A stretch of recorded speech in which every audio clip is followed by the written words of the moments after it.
Go Buffs.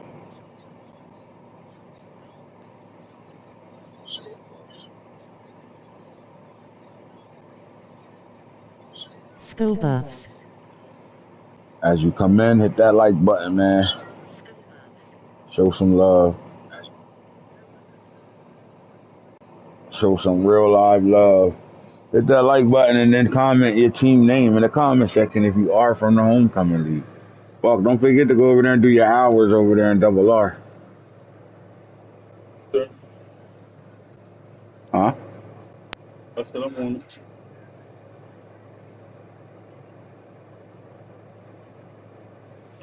All right, we at that. I'm not saying the halfway. We at the cutoff point. College football playoff top 25. The CFP bracket is up.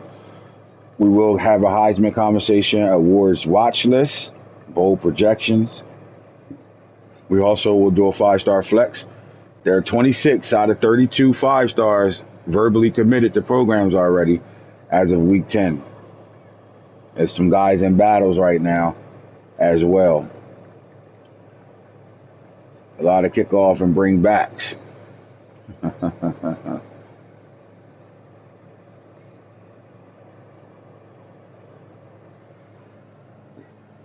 Not women don't really play the sport of football, so we just gonna have the title "Men Lie, Numbers Don't" at all. So we'll get into in depth what's going on with the numbers. Um, just my claimer. Here's my. Is it called disclaimer, fuck, or claimer? Disclaimer.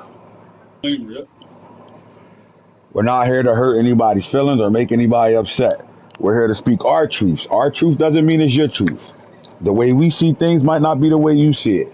It's a debate, it's a football conversation, it's a league conversation, and it's our respective feelings of a situation or teams or how we think about or perceive people that play in this league. Please do not take it personal. Do not let our confidence reflect your insecurities. Period. With that being said, let's get into it, man. I'm in Hits the Guru. We right back at it. It's HitsStory. We're talking about podcast show. We on episode 4 right now. Homecoming is still doing what it do, man. I still think it's the best league around, hands down. Don't ask somebody, come find out yourself. You know the mantra. We gonna get to it right now. We looking at the CFP top 25. Let's get there. All right, man. All right. This is just the college football playoff poll right now. This is when the guys that make decisions start to make decisions. And how they see it right now is at 9-0, they got the North Carolina Tar Heels as the number 1 team in the nation. Did they start off as the number 1 team in the nation? No. I think LSU held that title. They didn't lose a game yet. If you go look at their strength of schedule, they played their combined opponent record right now. There's 45 wins to 61 losses. And yet they're still number 1 in the country right now. The one thing you could say about this North Carolina team is they became a national brand. And that brand, oh my God, please not right now. Shut the fuck up and go lay down. That brand is games are being displayed on TV, right? 1, 2, 3, 4, 5, 6, 7, 8, 9, 10 games have been nationally televised.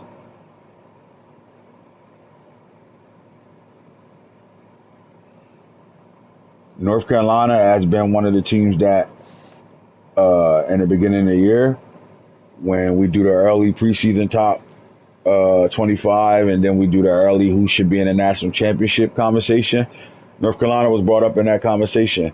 And most of that conversation was surrounding the fact that their star quarterback came back for his senior season. He pulled a Peyton Manning.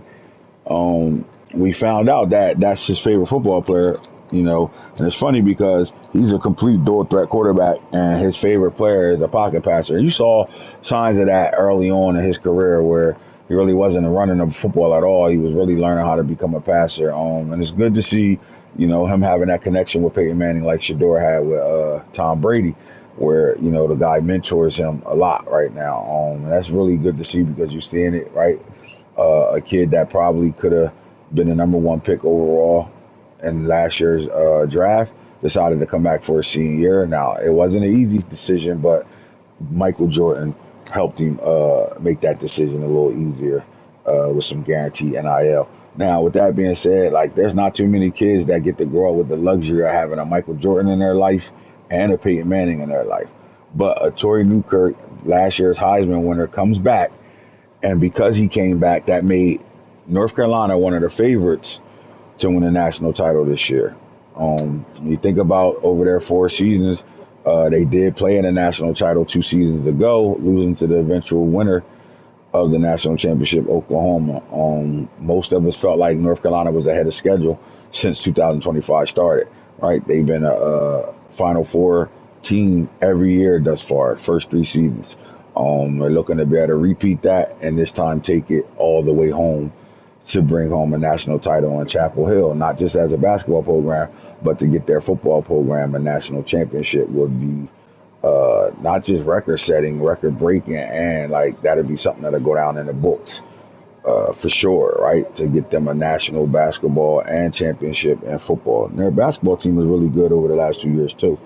Winning the tournament last year, and bringing their entire basketball team back to be able to repeat. So, can they be a team that win a basketball title and the football title, and their baseball team is really good as well?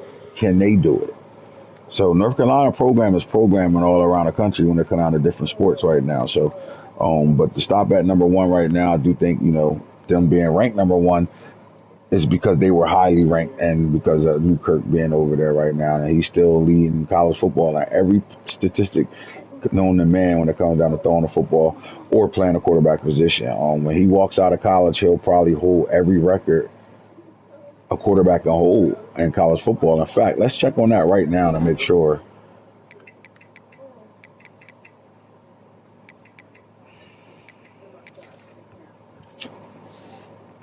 Career. All right, so right now, Torrey Newkirk owns the passing yard, and that's in counting 24,462 yards passing. When you go down to passing touchdowns, Torrey Newkirk with 311 touchdown passes. Yeah. So right now, two of the big time stats all time is owned by fourth year senior Torrey Newkirk, and he did it in 4. Not an extra year. He didn't have a COVID year. Didn't play 5 years. He did it in 4. And the counting right now, he still got 3 regular season games left and a whole bunch of playoffs. And if he go all the way, it'll just add to that number, which will be hard to break by the next quarterback that get a shot to do it.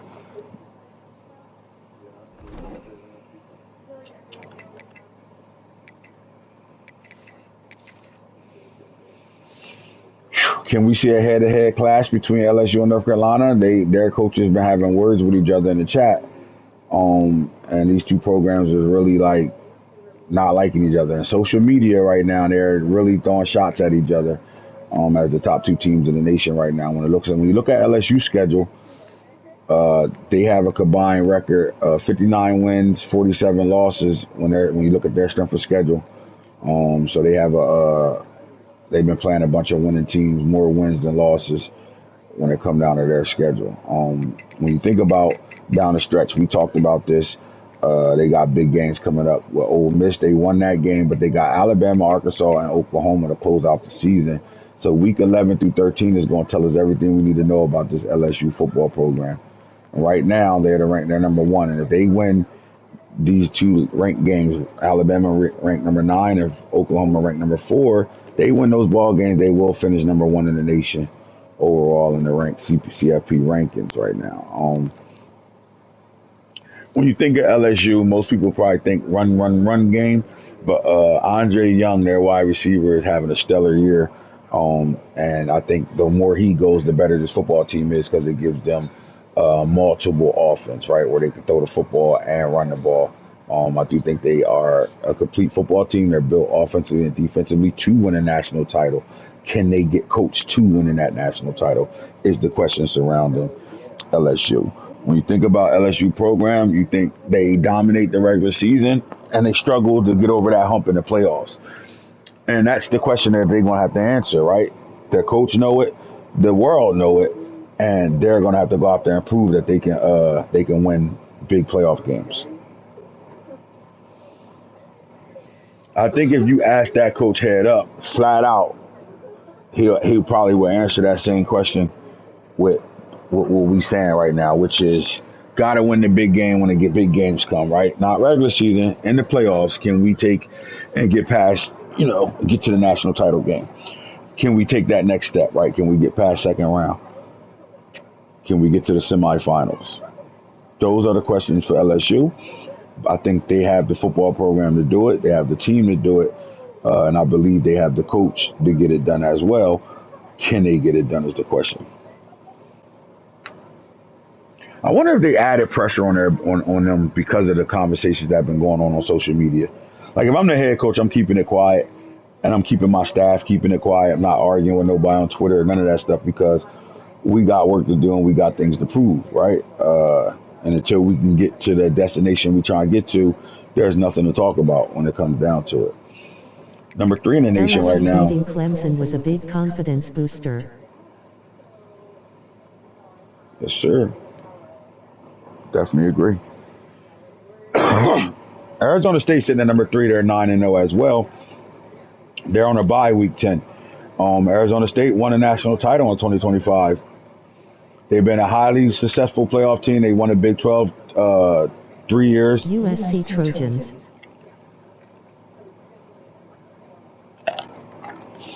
3 out of 4 years. Last year they lost in the quarterfinals to Clemson, and this year they decided to get back to running the football. And I think this is what's completing this football team, right? They're back to having a quarterback that's competent, that can do it all, right? Throw the football, get out of trouble, move the pocket, escape, be an improviser, run if they need them to, get the ball to the weapons they got at the receiver position. And then they found a running back in Alex Johnson Jr., who's leading the nation in rushing yards right now, is actually in the Heisman conversation right now to better take them over the top, where they need to line up and run the football to better get games won in a complete fashion offensively. Also, I think defensively they became a better football team. I think they're actually a little better defensively than they was in 2025.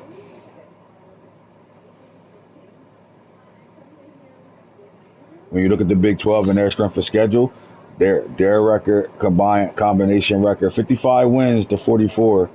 So they got a winning schedule right now, right? More wins than losses on their schedule. Teams winning more than they losing on their schedule. They closed out the season though. I think Arizona outside of Cincinnati at ranked 18 at week 12. I think, and then you always got to respect the rival game between Arizona and Arizona State. I think their next move is who they going to see in the conference championship. And then when you see them in the conference championship, who's the pressure going to be on? Would it be on, if let's just say it's Colorado in that conference championship, is the pressure on Colorado not being able to beat Arizona over the last 2 times they played in the championship? Or is it the pressure on Arizona State, right? I do think the Big 12 has put themselves in a situation where not Arizona State and Colorado not being scheduled in the regular season gives them a situation to have to play late. If they both can stay undefeated and get to the Big 12 championship, I don't think it would kill either one of those teams with a loss to go into the playoffs. Number 4 is our back-to-back defending champion, the Oklahoma Sooners, right? Oklahoma have been playing musical chairs at quarterback. They haven't had the same quarterback yet. They haven't had a quarterback start for more than one season for them. They feel like they got the answer in Bo Bentley right now. And as a redshirt freshman, I mean, this kid went through a growth that not too many quarterbacks was able to go through. He sat behind Michael Hawkins and watched him win a national championship, but he learned more than just the dual threat part of their playbook. He also understood the assignment when becoming a passer. And he got some film right now as a young redshirt freshman that has him playing at a level as some senior quarterbacks ain't even playing at right now. With a big time comeback win over Alabama, some throws that he made. You got to see him fail in the Ohio State game early on in overtime, throwing an interception to close that game out. But you also got to see him come back and win a big time game in the closing seconds as well. I think they go as far as this quarterback take them. I just don't think the quarterback is the answer to, and it hasn't really been. Although they got high quarterback play in the playoffs, I don't think Oklahoma is built to have to win with a quarterback, right? I think they're built where their quarterback could be serviceable, and the team that they got around that quarterback is the reason why they are back-to-back champions right now. They just have the better football team right now, and they are very coached very well on both sides of the ball, and it's been working out for them, and they are a super program right now. Not only uh, in the national spotlight, they also are dominating and recruiting right now as well.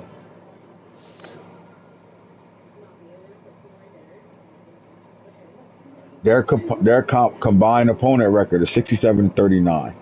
Um, so they got a really good strength of schedule right here. So with one loss, they can end up being the number one team in the nation because of how they closing out the season. Right? They got to play number 19 Tennessee Haters. and number 2 LSU. This could catapult them to number one with one loss, even if there's an undefeated team uh, at the end of the year. At the end of the week 13, if they clean this schedule up and they don't lose another game because of the strength of their schedule, they can end up being the number one team in the nation again. Oh, All right, number 5, you got Clemson. The Clemson Tigers are sitting at number 5, right? They go get Bryce Underwood and some really good receivers out of the transfer portal.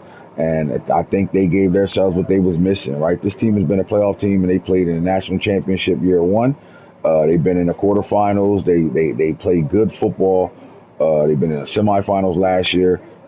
They just do good things, right? But the one thing they was lacking over the last 2 seasons was a competent quarterback that can sit in the pocket and make things happen from the pocket. can, Going to go get Bryce Underwood gives them that opportunity to can do we just that. can we do something real quick?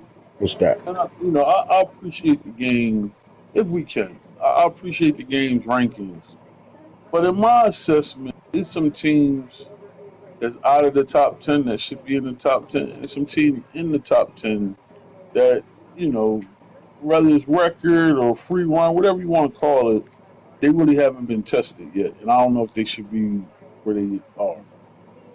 That makes sense. Shed light on that. So, like for example, Clemson. To me, Clemson is better than their current ranking. Like they've shown year in year out. Like I think they should be up. I think Louisville and Colorado should be. I don't think personally, and again, people may think this is a shot. I don't think LSU until they play Alabama and Oklahoma be in the top 10. Like seriously, who have they played that's in the top 10? Who have they played? Clemson. They played Clemson. They beat Clemson. Yep. What was the game at? Now that I'll find out in a couple seconds. It was at LSU. So again, that was a big 42-21. 52-21, 42-21. 42-21. So that was a handed victory. But do you think if that game was at Clemson or a neutral site, that's the score? And that's a Death Valley game. They call it, both stadiums are called Death Yeah. Valley. Do you think? I mean, what week was that? Week 2, week 3? Week 3.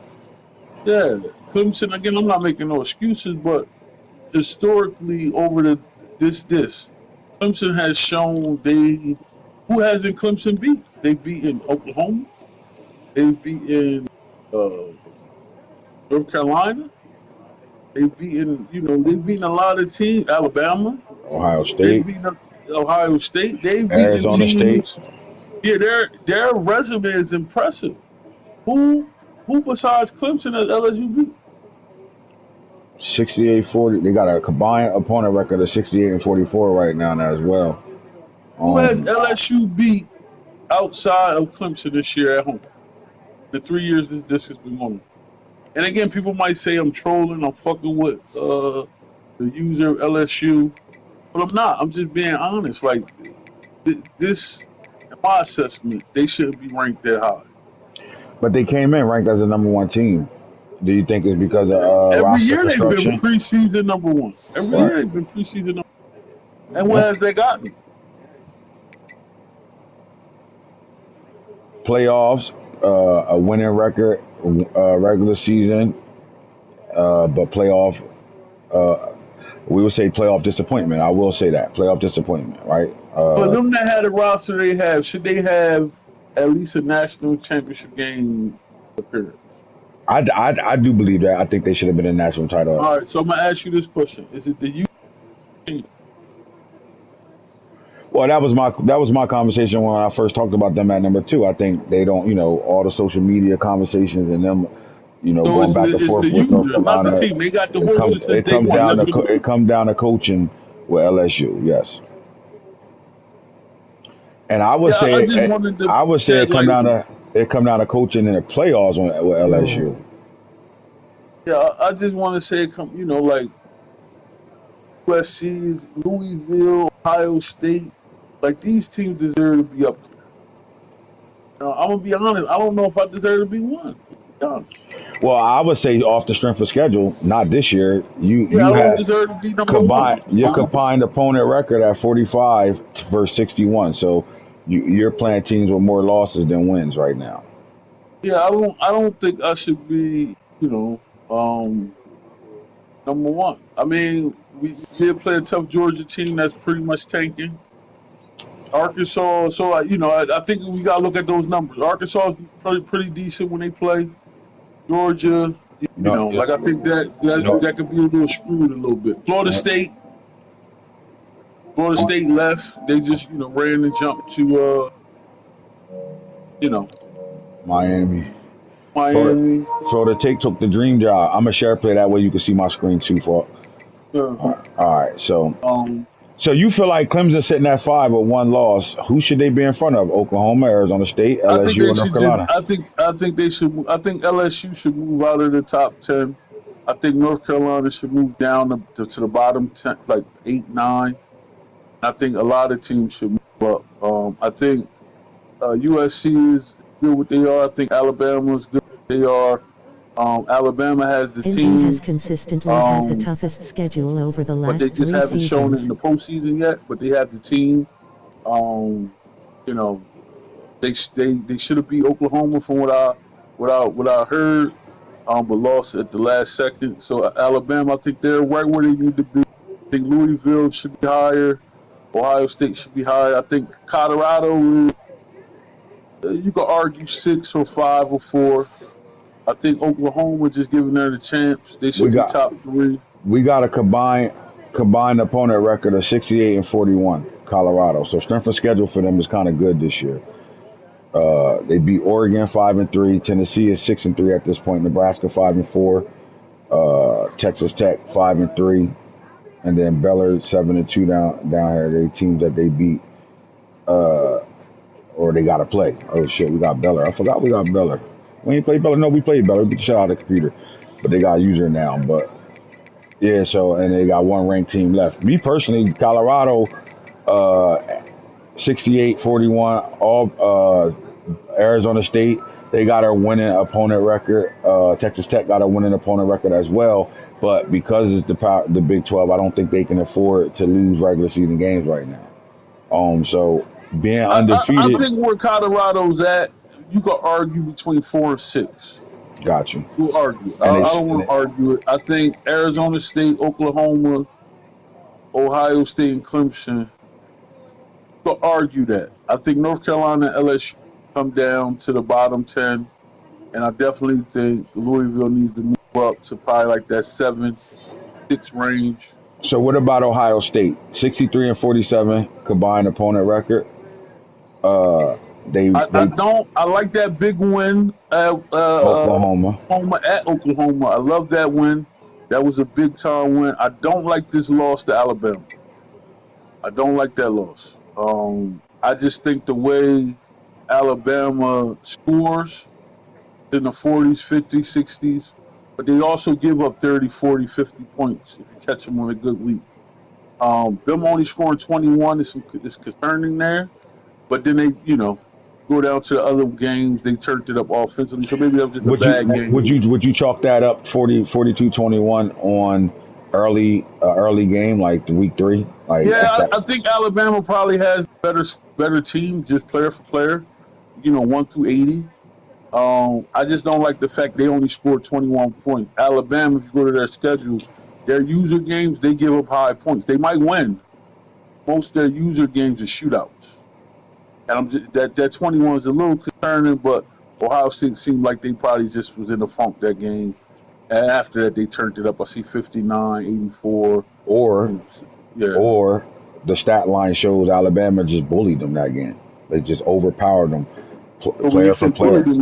Yeah, because they butt balled them? Nah, I'm not gonna call it butt ball. You said that. I mean, I'm when gonna we call call butt ball, they ran the ball out. How many it. carries? Yeah. Well, he had about 50 something Yeah, carries. he butt balled it.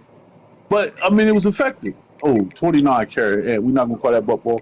29. Hold on, do the math. 29, 9. What's That's that? the 38. 38, 4, 42. 42, 43, 3, 44 carries. 4. What's the time of possession? Time of possession.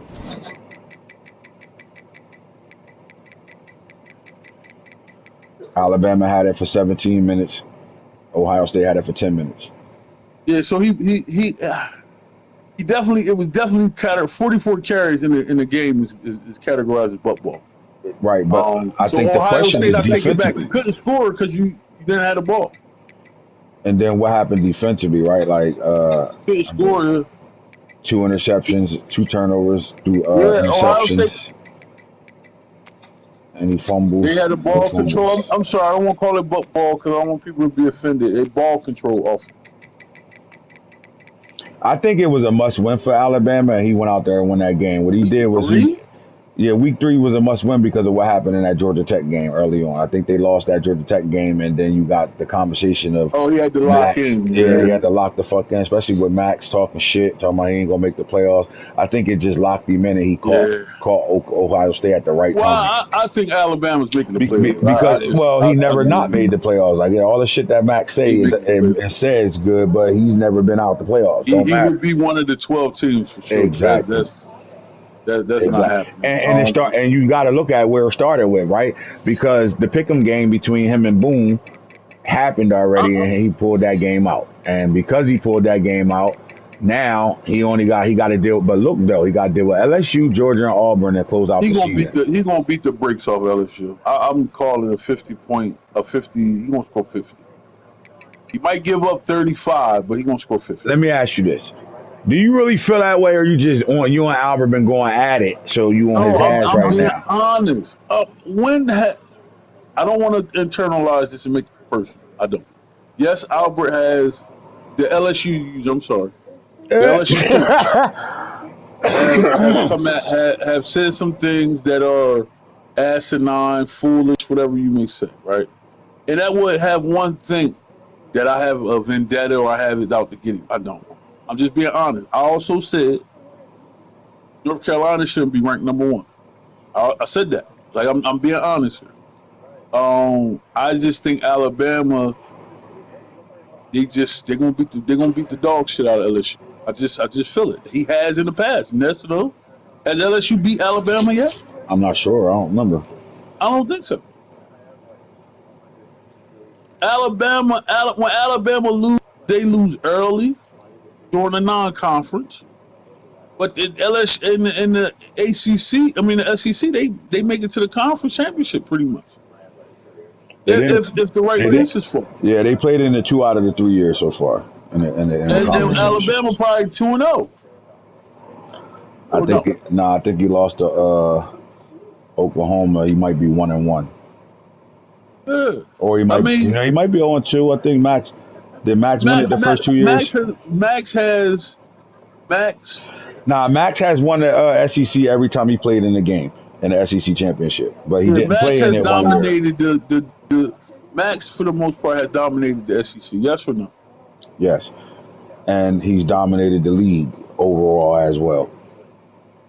Well, I wanna preference that first because we gotta give Arizona State some love.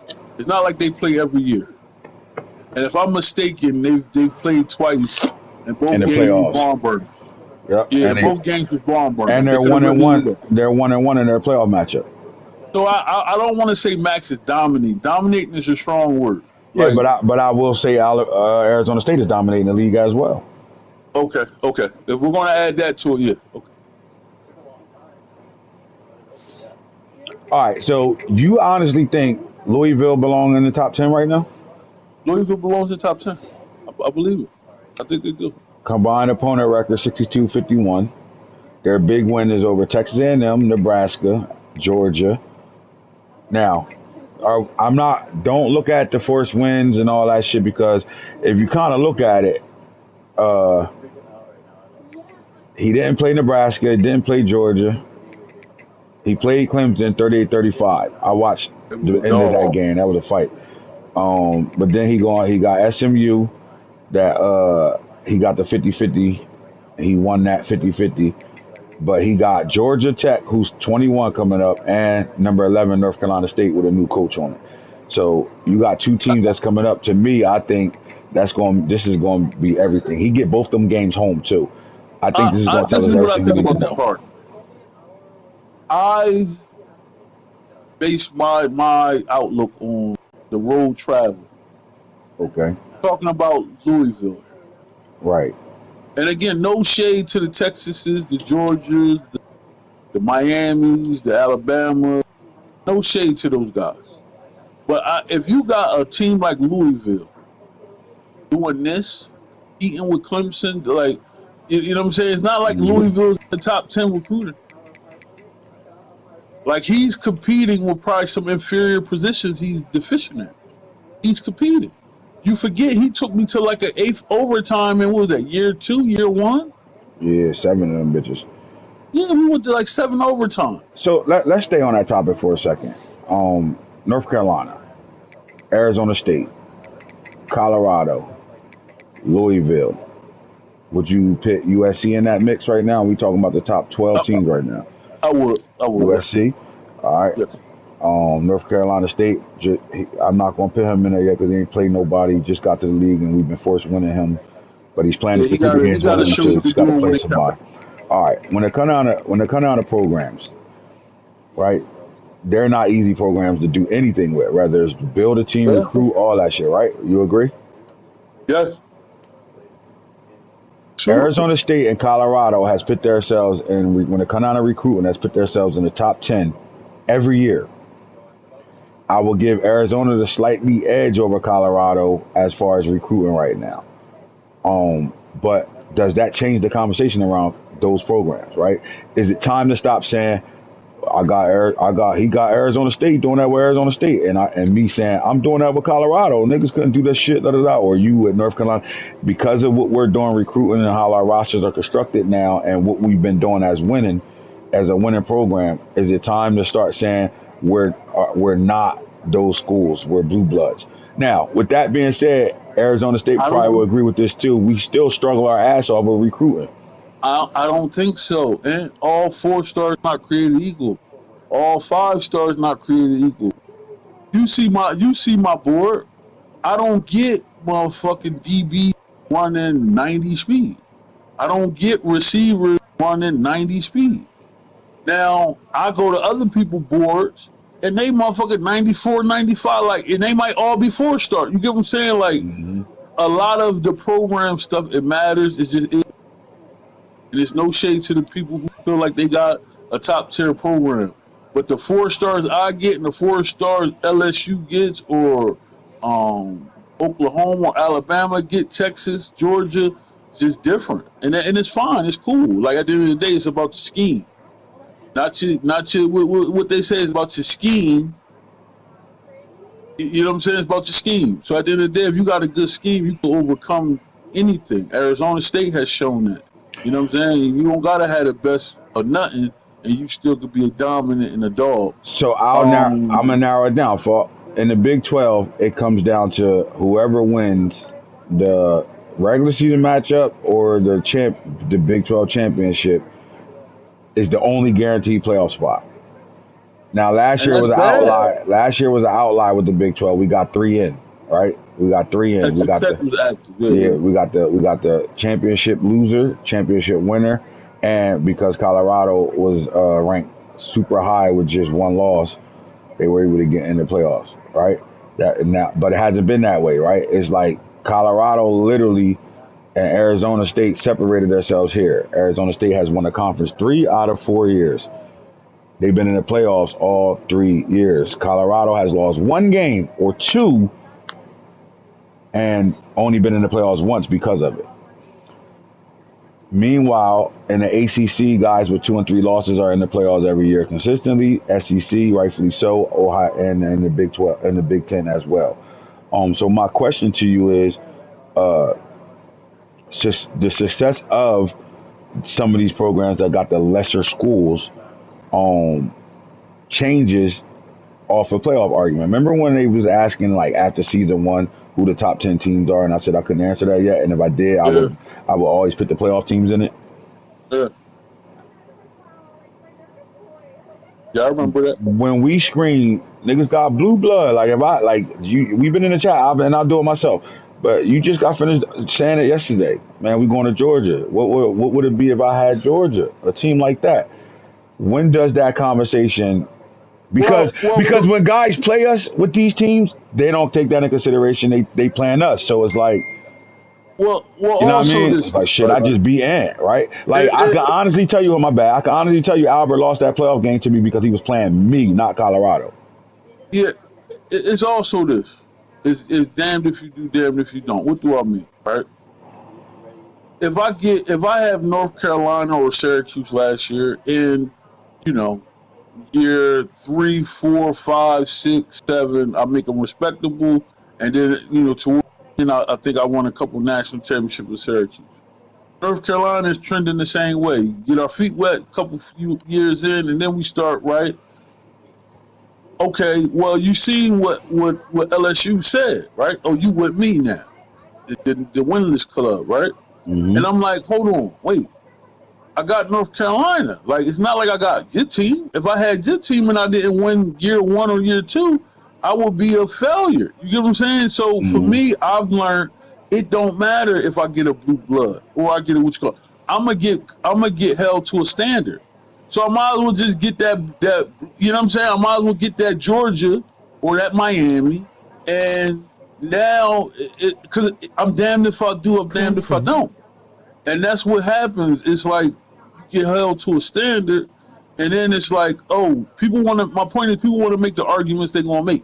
So right now, I got somebody in LSU, the coach, who feels like we're on the same level, and it's factual. Right now, it's only been 3 seasons. Arizona State won and Oklahoma won twice. We're gonna play about 10 seasons of this disc, Hmm. right? We'll play about 10, but right now they have the oh well shit, Falk ain't won one in 3 years. Like that, I had North Carolina. Like Everyone that's active. I Squad is don't get no 95 credit plus for it. overall. And if I get Georgia, I ain't gonna get no credit for that. Like, well, Falk's supposed to do that. So you know what? I'm gonna just start doing it. You know what I'm saying? Like, cause it don't matter either way. Like same with you in Colorado, or same with Louisville, it don't matter who people got. Let me ask you this. People tied to the user, and the user basically makes the team good or not, and they don't consider everything else. Let me ask you this. No. With one loss and 2 losses, I missed playoffs. The 1 year I got in it, we played in a national title game. Is my chances of playing The real if I've ones been in know the what's playoffs all up. 3 years, do I have a higher chance of playing in the national championship multiple times or Oh just being a yeah, playoff team? I mean, hold on. Alabama then lost 3 games last year, 2 games the year before, I believe, and they made it. So why wouldn't you? But like I'm bringing that up because that's not looked at, right? It's looked at, well, got to get over the Arizona State hump, and it's facts. But it's like I'm But losing that's to because your conference don't hold the weight of SEC. right, right, A right, three right. loss SEC team getting in over a 1 loss Big 12 team. Exactly. But I look at it like, to me, I lost to a top 3 coach, right? One game is defining what my season will be at the end of it. And the year that I was able to get in it, we was able to get to the title. Now we didn't win it, but we was able to get to a title game, right? Like we get it. Like my thing is when you look at the team that's in the top 10, if they get in, what's their chances of getting to a national championship? Starting with you, North Carolina. You've been in all 4 years. I mean, all 3 years. Did you play for a title yet? Yes, went to the semifinal twice. LSU been in all 3 years. one and done or lost second round. Arizona State been in all 3 years. I think they're like me. I think they've pretty much been to the Final Four each year, or no? I think they lost last year in the quarterfinals. I think might Okay. be a semifinals. No, it was quarterfinals. Yep, they lost in the quarterfinals last year. But Arizona State Arizona Tribal State Emblem. has won a title year one, and they've never lost. They've never been one and done in the playoffs, right? Yeah. Oklahoma.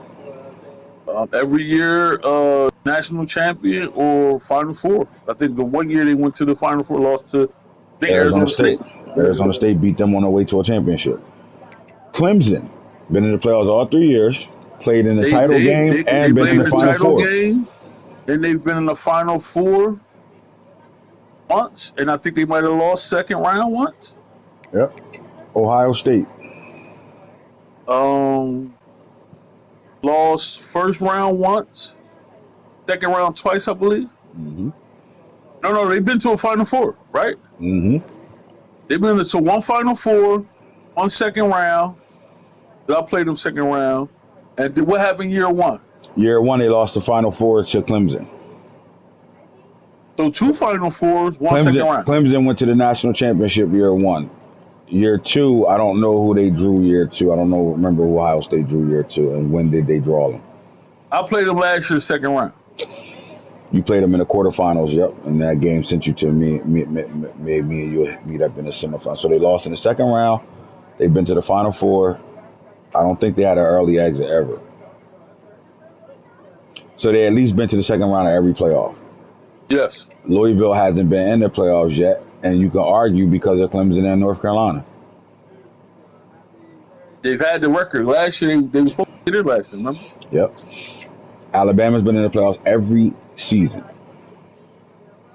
Yeah, Alabama right now is like one of my favorite players. Just for some reason, they were just in the first round, Peyton Manning. And Alabama got to get over that hump, man. I don't know what they got to do differently. I think you see them busting the door down, right? Like, I think you can see it, like, because everything is lined up right? Like, I think it's coming down to, identity, who you are, and being who you are. And I think he's showing that this season right now, right? But that conference, though, let me ask you. The conference they in, playing those games should get you ready for the playoffs. So why is it not translating for them? I mean, they're playing You know 8, why? 9 user games. You know why it ain't transferring? And this might be a slight to the SEC. I think it's user heavy, not dog heavy. Makes sense. Just because there's a lot of people don't mean there are a lot of quality users. Mm-hmm. And it's harder to play somebody every year versus seeing somebody here and there. Right? Like, you might play at Auburn and beat them by 60, but Alabama might win that game by 3. Right. Or he might dog walking, right? Or he could lose it, right? But it's because the continuity of them playing all the time. Like, they play every year, right? I just think the SEC got 11 users in it. So you're in a user game and you're in dog fights, and they all got, like, if you just go to the SEC conference itself and look at the percentage of the winning that's happening over there, look at it. LSU is 9-0. Oklahoma 8-1. Florida's 5-3, 4-1 in conference play. Alabama 7-2, 4-1 in conference play. Tennessee 6-3, 4-1 in conference play. You're not going to get to a losing record until you get past all the users. All right. 7-2 Auburn. Texas A&M 5-4. Texas is 5-4. Georgia the first losing. He don't play his fucking games. And Arkansas is off for this year. South Carolina same boat. They not playing right now. But when you look at the top of the SEC, is that the users all got winning records. 1, 2, 3, 4, 5, 6, 7, 8. The top 8 teams all got winning records.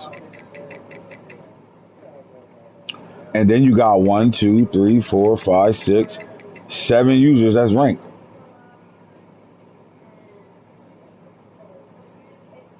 And just think about it. At 7-2, Auburn ranked 13. They right outside of the playoff hunt. Boone is at 6-3, right outside of the playoff hunt.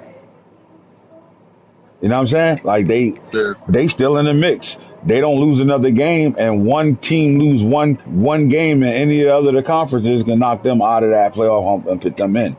But that's the strength of the SEC, and I think that's what it comes down to. I think they beat up on each other, and then they forced to play outside of us in the playoffs, or they might catch each other again in the playoffs, and I think that makes it a little harder for them.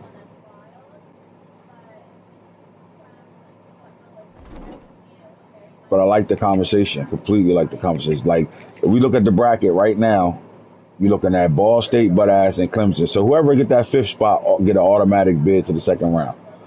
But right now, who would you have in this game? Alabama at Louisville, 8-9.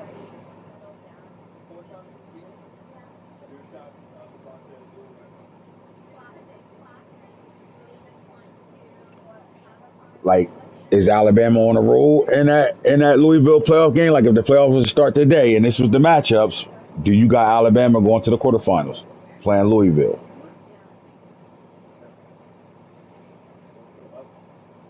Colorado at 6, they play number 11 North Carolina State, and then Ohio State got number 10 USC. Right, with Oklahoma at 4, North Carolina at 1, Arizona State at 3, and LSU at 2 in the quarterfinal. This is what the playoff bracket will look like if it started today. We know this is going to change because there's a lot of games that got to be played, and a lot of these teams in the playoff play each other. It's a strong conversation, man. Strong conversation to have. So Definitely strong. Because you could look at you could look at the top. I think you can go as far as 19. And I think I would even say Georgia Tech strength of schedule at the end playing two top 15 teams could put them in a situation where they can get from 21 back up in that conversation of playoffs with 3 losses right now.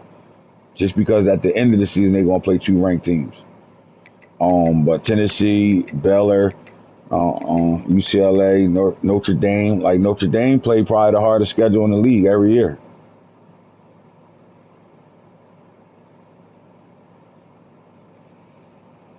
They at 7-2 right now. Their losses came to Oklahoma week 1 and North Carolina week 8.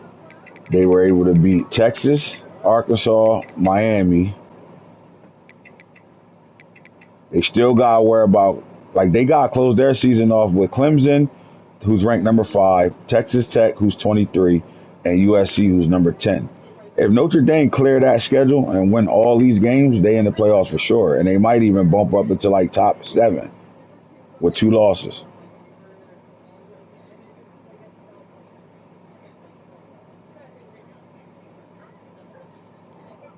The one thing I can say this season, the games is lined up.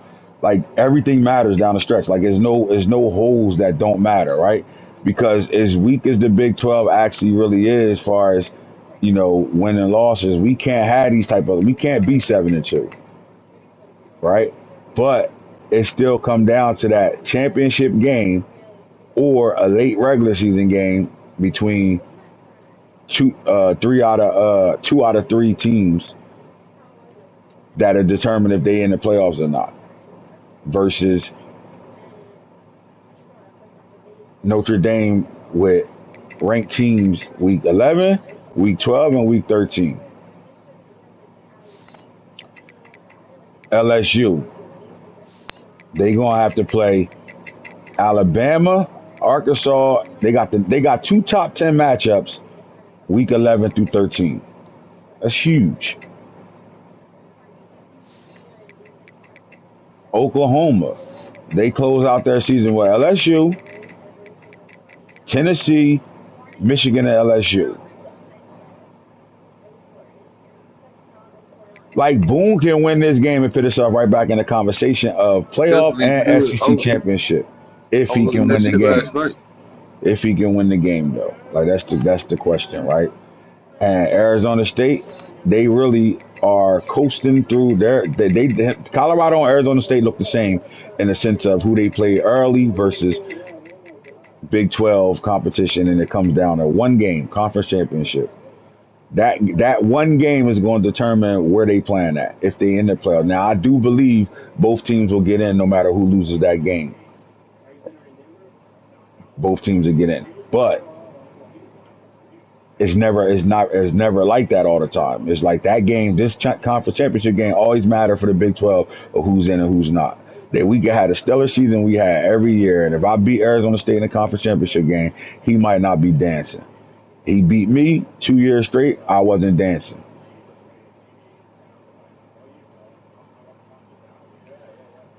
It's set up. It's set up the right way. That's why I do. That's why I actually schedule how I schedule when I come down to the Big 12 because of that reason. You got to take those type of things into consideration, right? So you coming down the stretch. USC gonna have to fight their ass off. You're not gonna be able to get away with it. You got to play your game. Ain't gonna be no 50-50s down the stretch because you got Michigan, Penn State. You got Oregon, Michigan. Oh, he played Oregon already. They 50-50 that. Michigan about to be a forced win. Penn State fuck around be a forced win. But then you ain't gonna get a forced win against UCLA or Notre Dame. They both gonna play that game. You gonna be stuck playing those games, or you giving them forced wins.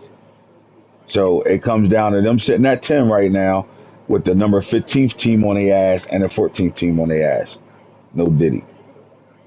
Like shit matters down the stretch right now.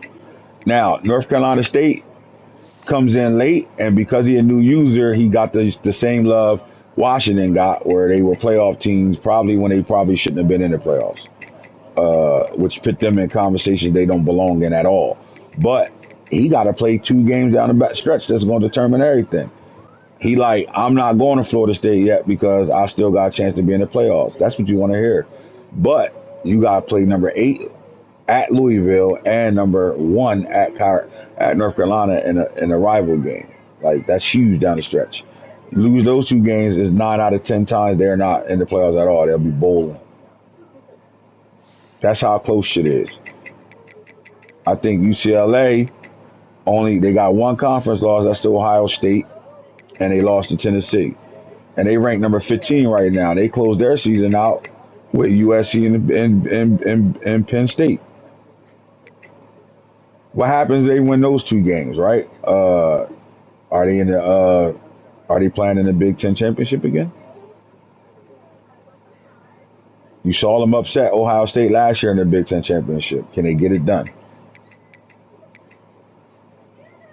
Like it's like when you look at the rankings right now and the guys that are in playoff conversations right now, shit real. Like it's really damn near 19 teams because even these teams that's outside of the top 19, and you start looking at 20 behind, Georgia Tech. I think Georgia Tech can answer their own questions as well. Um, they're 4-1 in conference play, but they closed their season out with 2 ranked teams, right? They got to play down the stretch. Uh, Louisville. That's if D Nice play. You can't count Yep. that game out, and you know Onk ain't playing that shit. So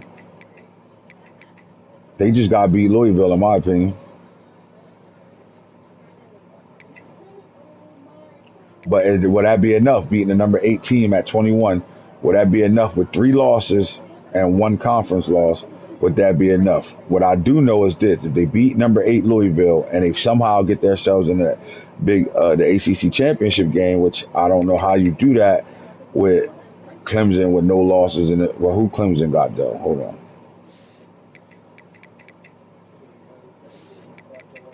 Clemson played everybody. They got to play Notre Dame.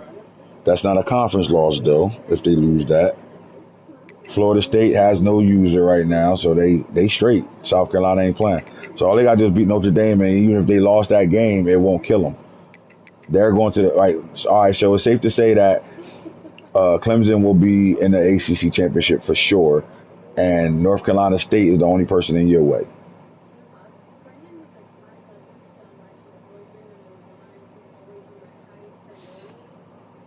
Big time football down the stretch, boy.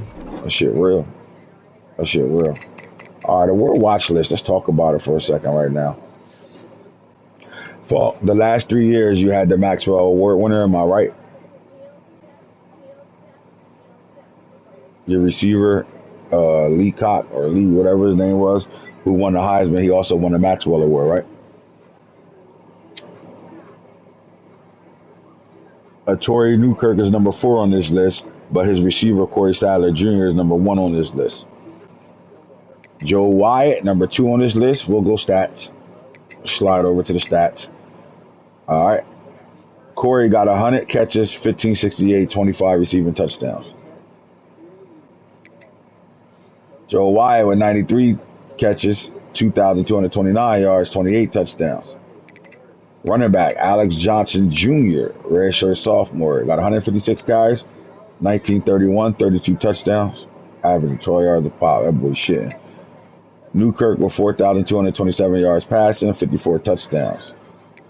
This is North Carolina show this year. 97 rushes for 1,293, 17 rushing touchdowns. Demon June, top 5. Same thing with Walter Camp, same top 5. Bear Bryant, coach of the year. LSU at 7. Coach Falk at 8. Bully Murray at 9. Quarterback, Torrey Newkirk. Keyshawn Henderson. Dayton Rayola at 3. Jonas Williams at 4 with 37 touchdown passes. Computer at 5, and the next one up is Faison Brandon, Boone quarterback with 47 touchdowns, 3,869 yards passing right now.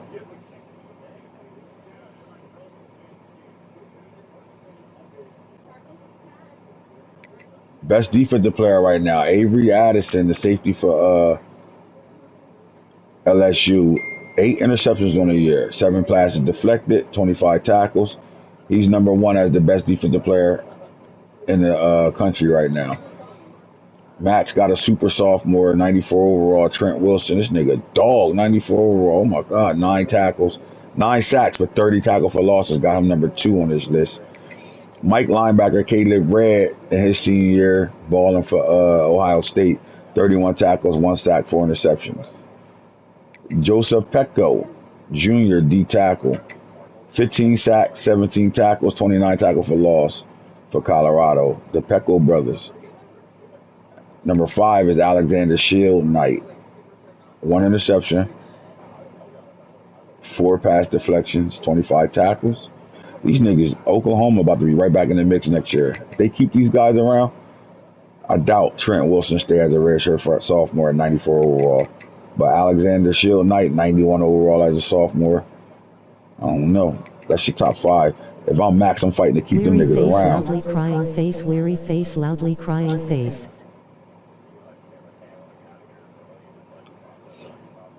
Avery Addison, Jr., 94 overall. Probably be the first safety off the board. He a junior though. Dog. 6'2", 6'1", 219. That's same guys. I don't know why I'm repeating this. It's the same guys. Defensive player of the year. All right. The Thorpe Award obviously averaged Avery Addison and LSU's DJ Pickett, bro. These boys are balling right now. You got a safety in the corner with 8 picks and a corner with 6 picks right now. Celesi Moa, his brother played wide receiver for Tennessee. He got 3 picks, 30 tackles, 6 deflected passes. He's number 3. Andre Campbell for Clemson, redshirt freshman, 89 overall, 3 interceptions, 35 tackles, 4 pass deflected. And then Jaden Patterson, senior, 92 overall, 3 interceptions, 22 tackles, passes deflected 10.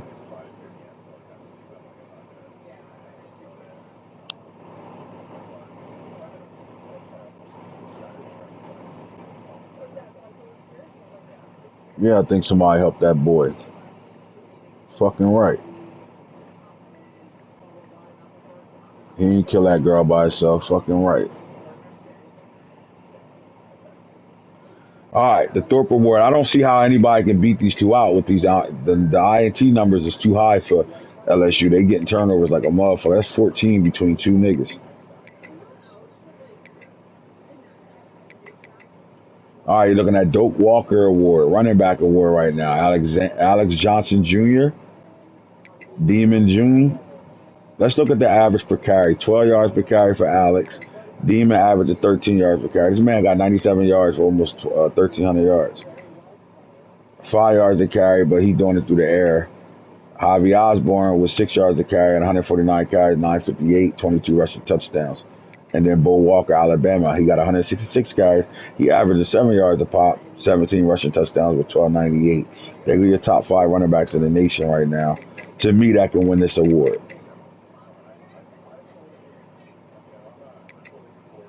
Freddie Blitnikoff, Joe Wyatt, I don't see nobody winning that outside of him.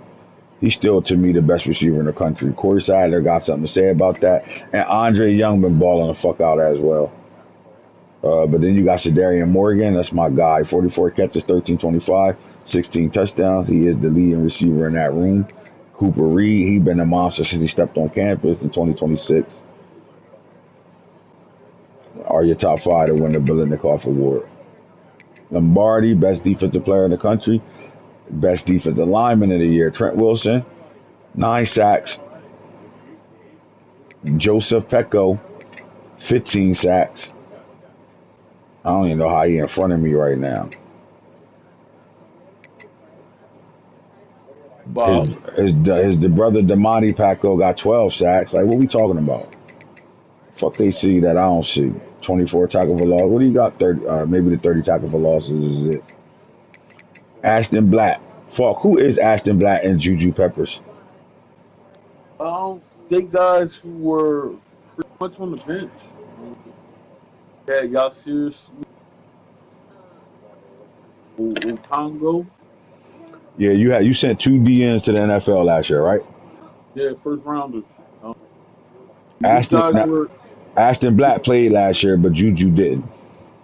Yeah, Juju he didn't play. Pretty sure that I believe.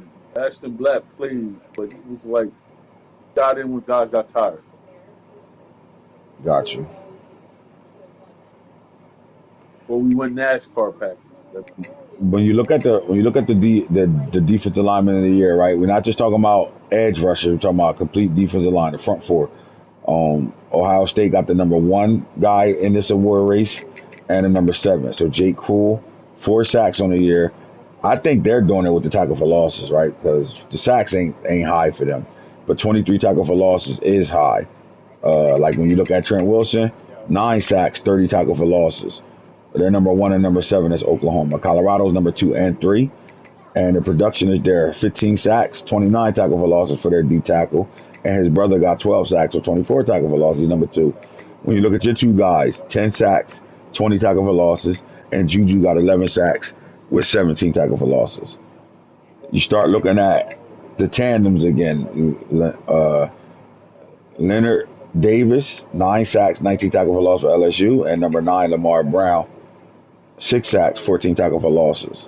Junior, both are juniors.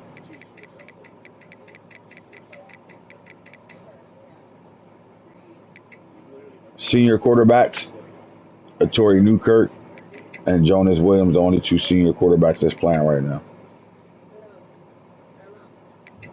All right, now coming off the edge, Trent Wilson, Damata Pecco Jr., Donnie Pasco, Ashton Black, Juju Peppers, Demetrius Lundblade.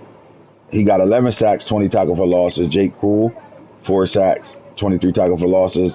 Leonard Davis, you got this. My guy, I like him. Sinai Tinji.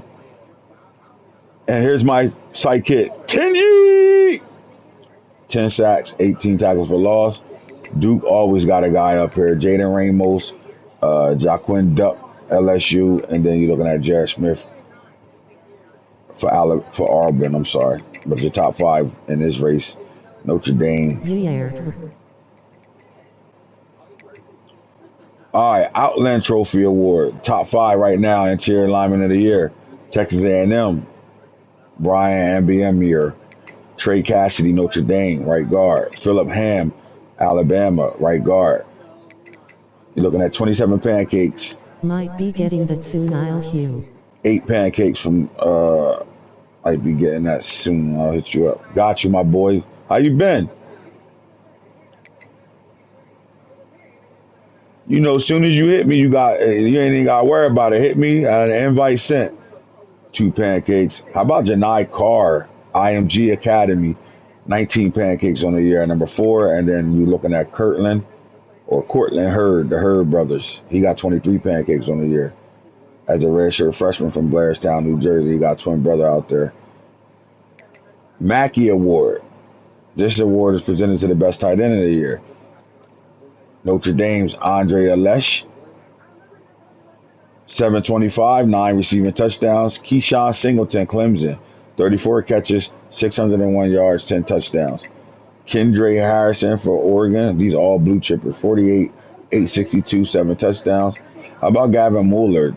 He went from a 3-star to about to be a 5-star in real life, balling right now. He's going to hopefully keep that commit to Colorado. 38 catches, 593, 9 touchdowns. And then number 5 is Ethan Barbour, 31 catches, 660, 6 touchdowns. Boyles Award, Dick Buckets Award. This award has been dominated by KJ Mosley over the last 2 years. He's number 3 on this list right now. He still got 39 tackles, 23 tackles for losses with 9 sacks. This kid is going to be he's going to be a top 10 pick at middle linebacker if he come out this year. But Caleb Red balling out this year, 4 interceptions, 31 tackles, 34 tackles assisted, 1 sack. Man, we love the game right now. You see where our attention at. We doing the same shit we doing real drag right here. Alexander Shield Knight balling out, 1 interception, 25 tackles. And then KJ Mosley, to me, got the numbers to be number 1 right now. I think they just tired of him winning it, because that's crazy. Elijah Rushing, Oregon, and Jamonte Waller for Auburn are your top 5 in this race. Remington Award, Best Center in the Nation, Britton Close, as a junior, 28 pancakes. How about Maxwell Robinson, the blue chipper for Colorado, 51 pancakes. Sharif Wimbush, South Carolina, Jacoby Green, Florida State, and Max Mertz, Louisville, with 7 pancakes. If we got a user kicker on her, I'm going to snap. Better not have a punter or a kicker on her. All right, the Jet Award. Ladzier Brooks. He in New Jersey. Hey, I got a jet, man, but I'll be back on, man. Hit this shit. All the games played. All of them? Nah, it's a couple computer games. Yeah, I got to play my game still. You shouldn't have to hold it long, though. Nah, it's going to be hit by 7:30. All right, man. I'm going to get you. I'll be back on tonight, man. All right. Jaron Hamilton stepped up. Him and Ladzier Brooks holding it the fuck down right now. I wish they showed the returns. If you're watching right now and your player on this list, talk about how many returns he took to the crib. Jaden Lott, the two-way player for Oregon, and then Easton Royale, the 10-4 and 100. This kid is a speed demon from the 27 class. And then Kendra Young balling out for Notre Dame. That's your top 5. My boy Quentin Gibson on here too. Oh, shit. And we're looking at Freshman of the Year, Jason Trainer, Jaden Lott, P. Dot, Poojers, ZZ Akwu, and Enrique Gallup, Washington. Your top 5 freshmen right now. Bo Bentley, Quincy Palaka, Pooh Kalak, Devin Pettis, Clemson's running back, KJ Edwards, Colorado's running back, Tremaine Kamara, wide receiver for USC, DeAndre Biggs, wide receiver for Clemson, and Rodney Rourke, TCU's wide receiver, putting in work as freshman. Let's look at the 5-star flex for a second.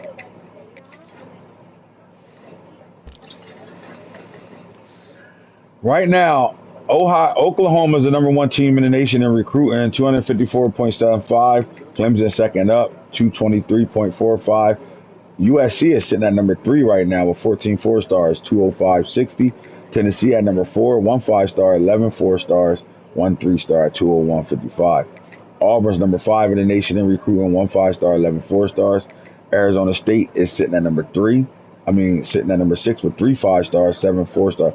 And I think they in the running for 2 more 5-stars. They might have the most 5-stars they got ever with 5 this year. They having a really good year recruiting. North Carolina number 7 in the nation, 10 4-stars and 1 3-star. Ohio State sitting at 8 with 9 total, 1 5-star, 8 4-stars. Texas is in the mix with 2 5-stars, 4 4-stars, 2 3-stars. They're number 9. Notre Dame is sitting at number 10. 7 total with 2 5 stars and 5 4 stars. Florida State 11, 5 5 stars, 3 3 stars. Colorado is 12 with 7 4 stars. Alabama 14th, 5 5 stars. And that's the next user ain't down here. I'm not doing that. We're not doing that. But we will do the 5 star flex. All right, let's talk about the 5 stars and where they going at. 26 out of 32 5 stars have verbally committed this year by week 10. Guys are not playing around. They ready to get to their home. And out of the 26, 18 of them will be on campus early. It's some guys that will be playing in championship games this week and playoffs as well to be taking their team to a state title.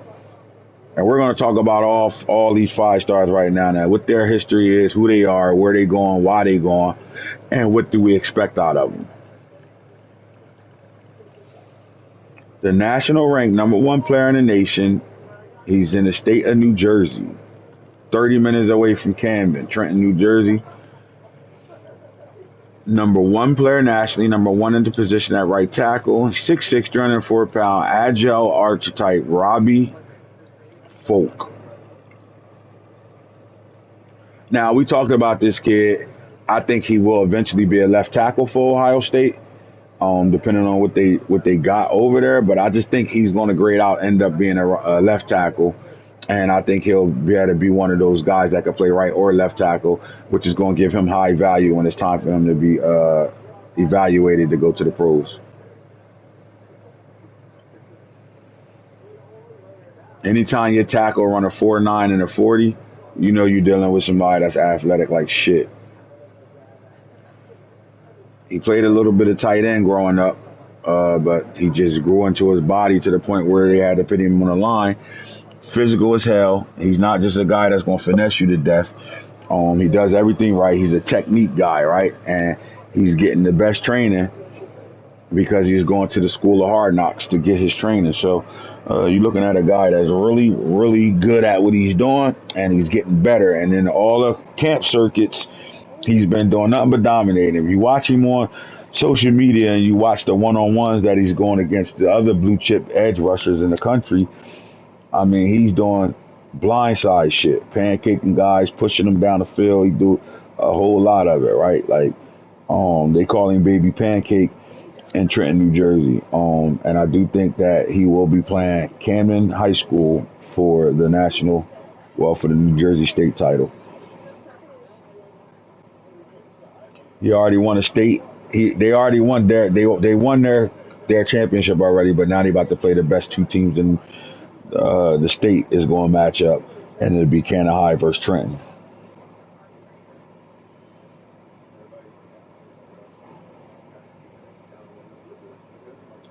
Syracuse, UConn, Virginia Tech, and Michigan was battling it out for this kid, with Ohio State locking that thing down. The #2 player in the country is the edge rusher, and that's Jared Lipton, and he's in a battle, a 2-man battle, right now between Ohio State and North Carolina. You're looking at a 6'3", 245-pound power rusher from out of the state of Virginia, Lorton, Virginia. This kid, 19 sacks right now for his senior year. He's been double digits every year since his true freshman year, since his freshman year in high school. This should be a big win for North Carolina. They're looking for their first 5-star to bring in, and it looks like they got a really good shot here. It's not over with yet. Look like the influence is at Ohio State's side right now, with the green arrow up as well. But this is going to come down to the stretch, though. Arizona State brings in the #2 left tackle in the country.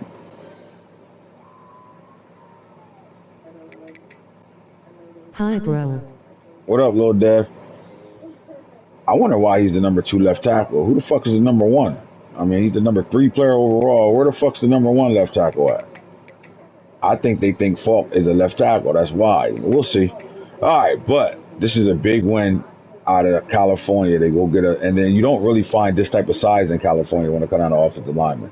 But if you're going to go to Long Beach and get your guy, that's where you want to go get a tough kid from, right?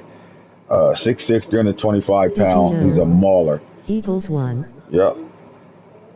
30 third nationally, number one in the state of California, and number two overall at his position.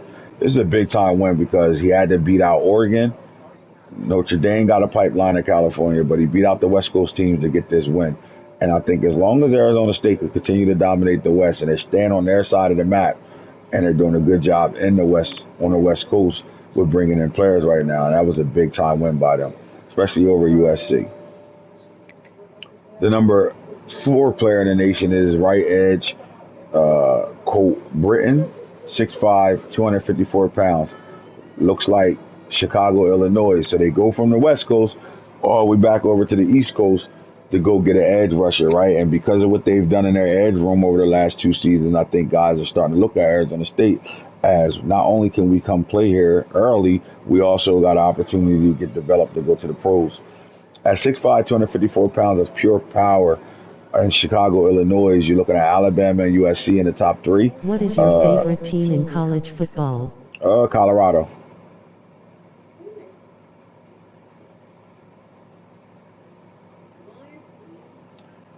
Yeah, so I like the fact that Arizona State keep putting their name in the hat for these big time players right now. They turning that program up right now. It's already been turned up, right?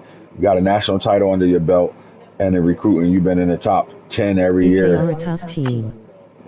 and that's why they're doing what they're doing right now. So look, that's two 5 stars in my opinion. They in a fight for. They get this guy. They already got the number 3 player. They get the number 4 player as well. That's big time for them. Tennessee goes and get the number 1 quarterback for the third straight year.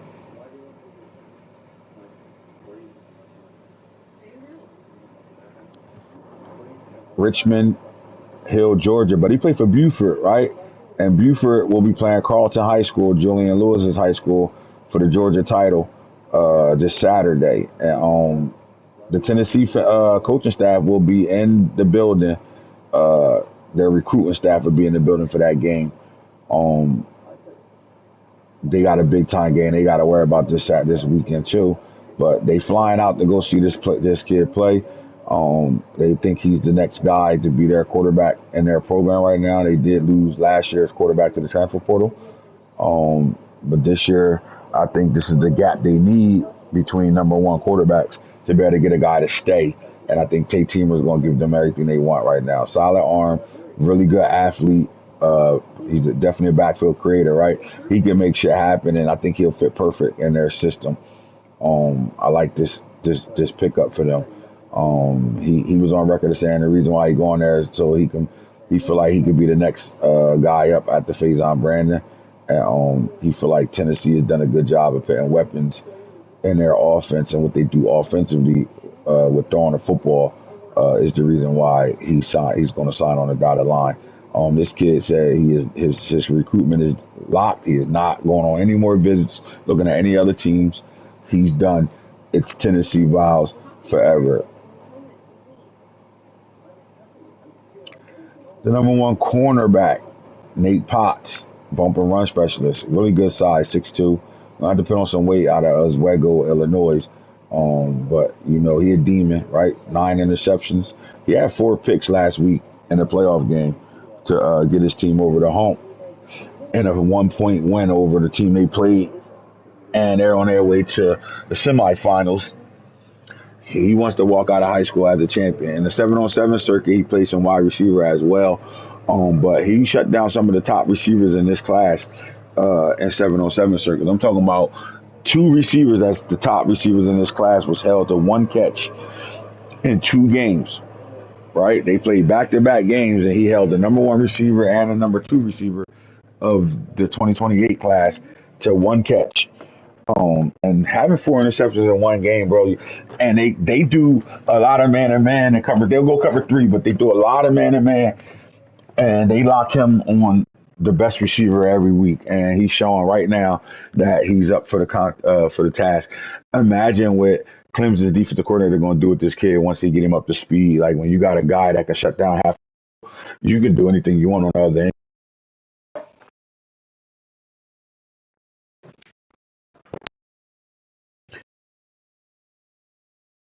And we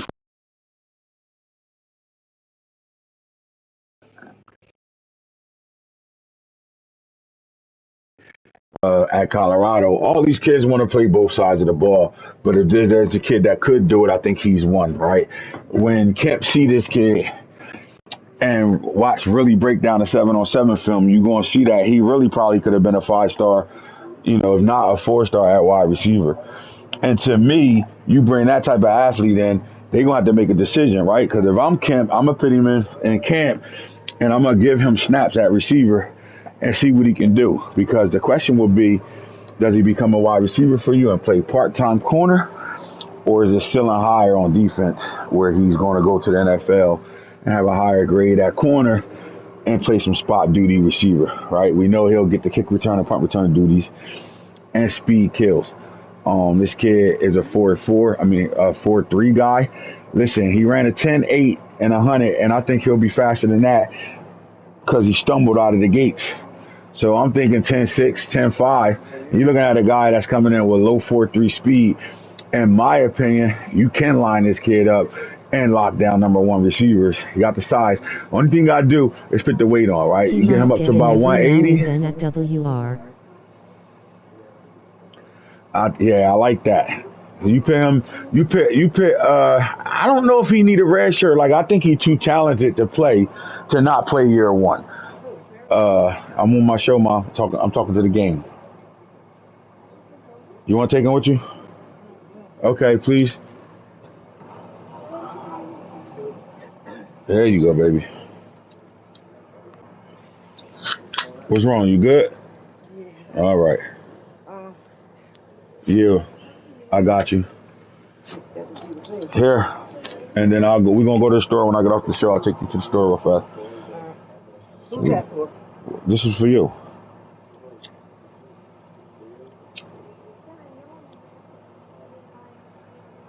When you look at a 4.34, 4.35 at the most, right? At the Nike circuit, he did run a laser time. He did clock in at a 4.34.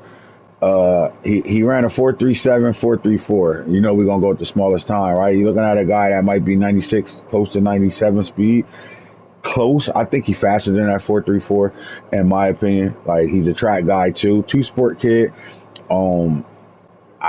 It would be crazy for Clemson not to really get the most out of this kid. So again, I do think that he'll play spot duty. Like you heard the coach already said that he's going to dabble with him on both sides of the ball. But when you got a guy that got 96 special catch right now, his release is like think about a corner that got all the wide receiver traits. I think he could have been a top 3 receiver in this class. That's all I'm trying to say. And I think Nate Potts, you'll see him doing some two-way things. We got some guys around the league right now doing it, but I think this guy is probably going to be the guy that stand out a little bit. Not in the sense of Travis Hunter all completely, but I think you'll see him on both sides of the ball early. Like, we're not talking about, develop a year or two, then do it. Like, we talking about as soon as he step foot in Clemson, I think he'll be doing that. Right, I think he got the speed, he got the awareness too, right? Like, the kid can play football. Like, sometimes you just get a football player, and even though we got to give him a label of a position, but you got a kid that can do it all, and you'll be a fool as a coach to limit him to being able to do what he's born to do, which is be a complete playmaker, right?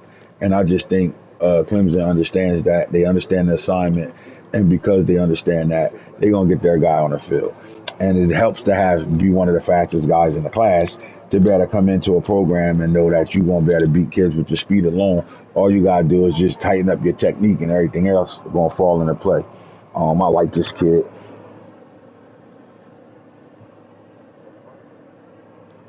To me, that's a big-time win for them, bringing the number one corner in. And you really look at their secondary, they brought in the top corner in every class thus far. And eventually what that's going to do is just give them some shit they can do defensively.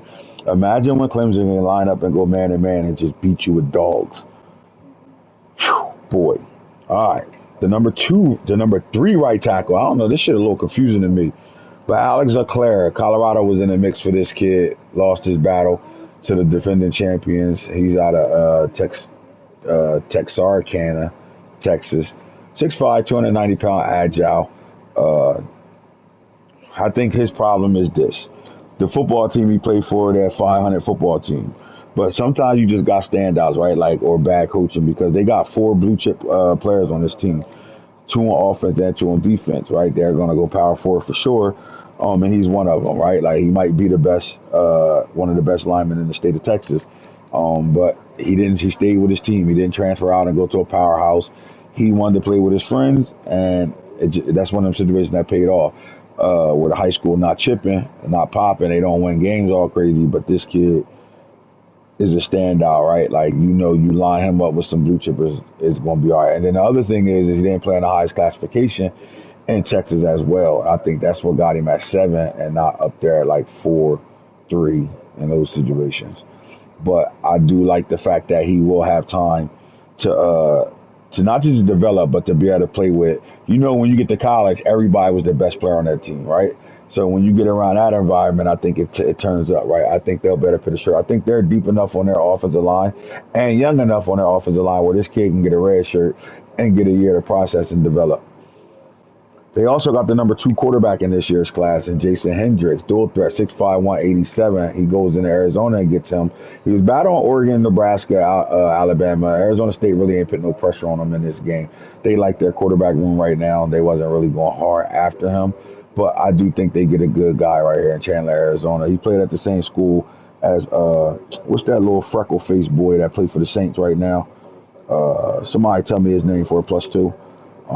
He played at the same high school as him when they did the QB1 series on Netflix. What the fuck is that kid name that went to Oklahoma? That's the reason why he's going to Oklahoma, because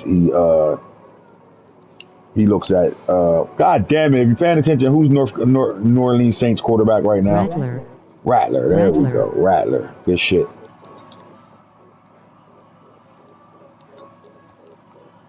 Send your +2 over to me.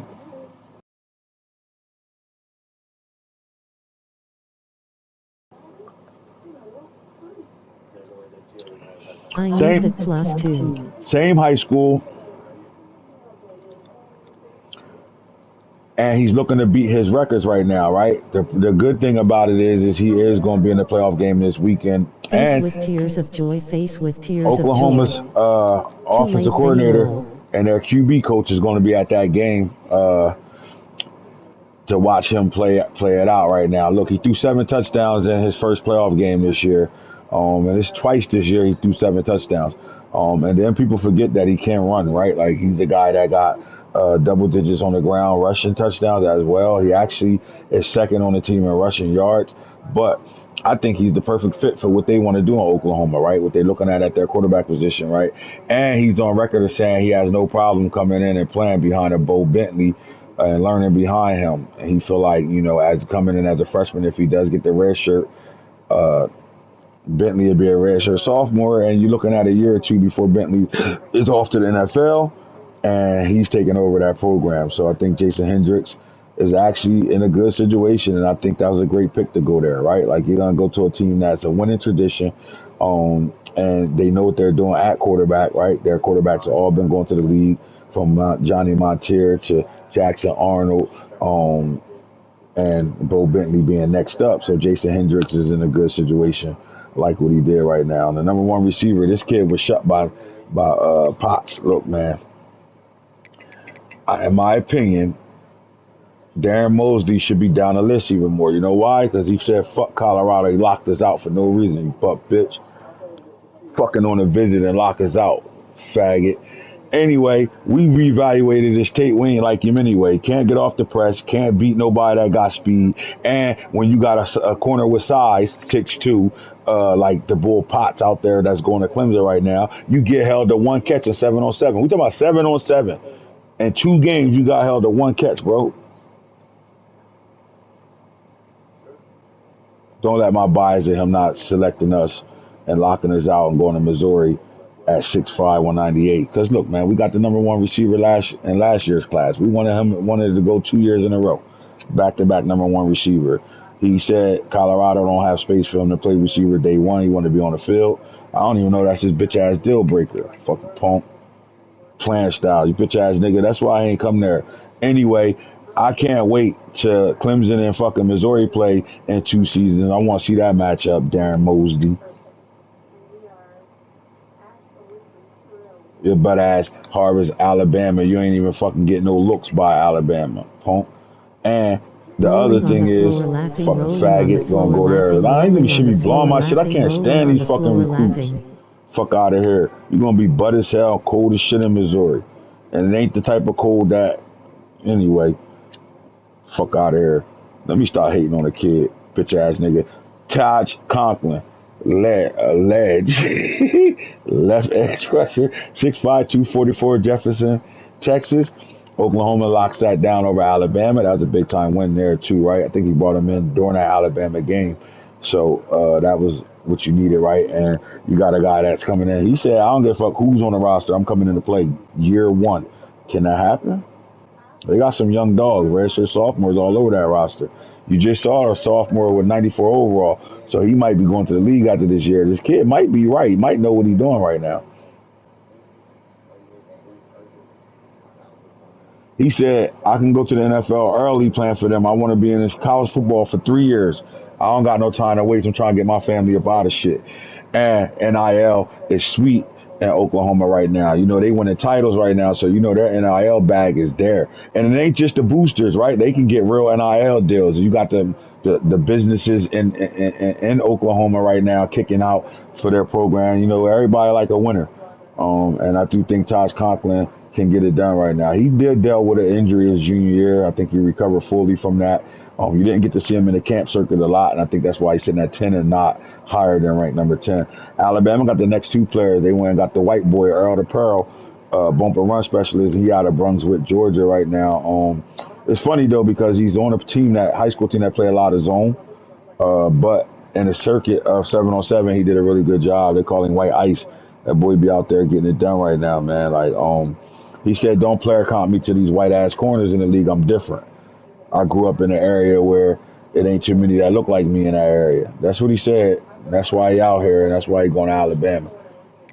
They also got the number one safety, fucking faggot. Keep stealing everybody.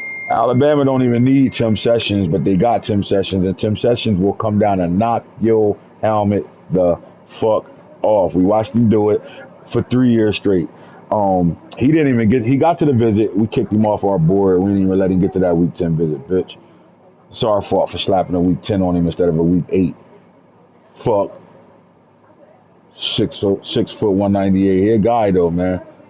Head guy, so I'm not gonna hate on him because he actually really can play. He's not like Mosley up there who can't get off a jam, and the nigga 168 pounds got you boxed all game long. This kid will knock your fucking helmet off, and I think if you give him an opportunity to get better in coverage, you're gonna see him do exactly that.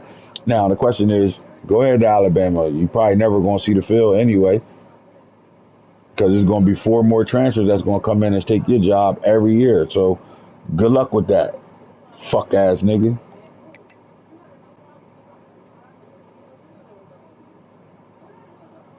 It's the year of the white corners in college football right now. Rodney Latu, he said, I ain't white, I'm motherfucking mixed. I am half white, half black, but don't look at me and think that I can't play football. 6'1", 168 or 166. Light in the ass, but got good size.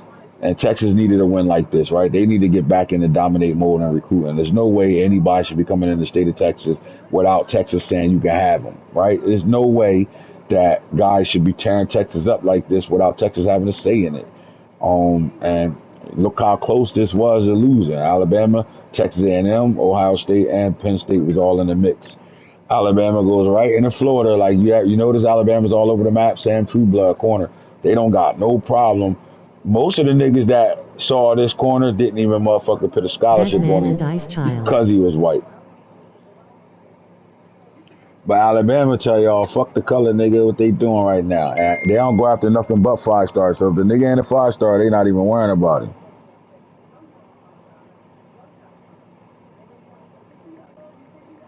Fuck. But they in the state of Florida with a 1 tier. Well, we got the 1 tier pipeline. But they in the state of Florida and they go get True Blood.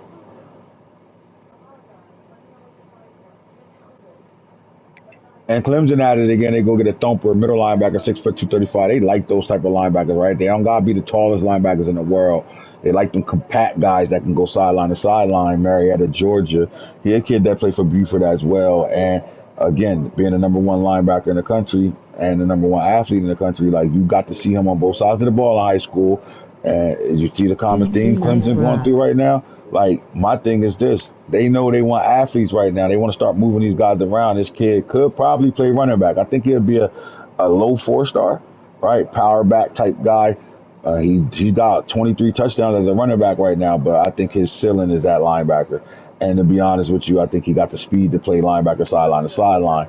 I like this kid. I do think an NFL is in his future.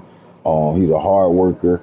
Um, he's a guy, right? You get guys, you got dogs. He's a guy.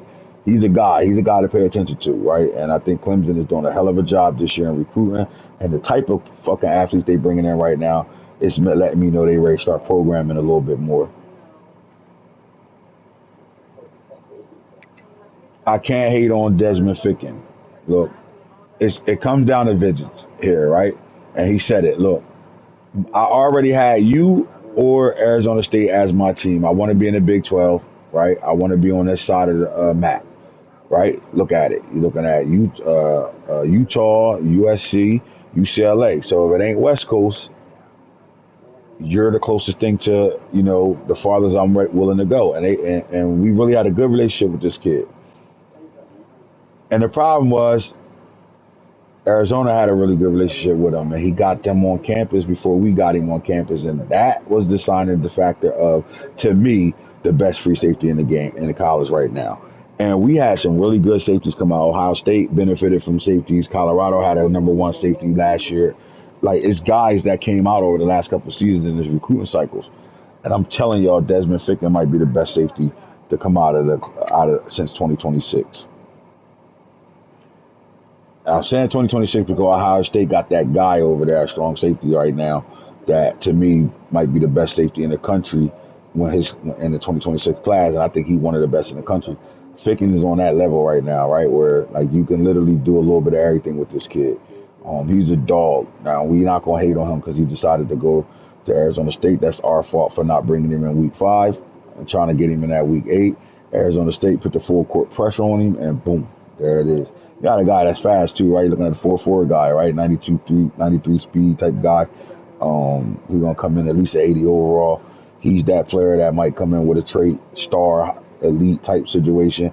And if I go to that roster and he elite, I'm gonna fucking kick the fucking can.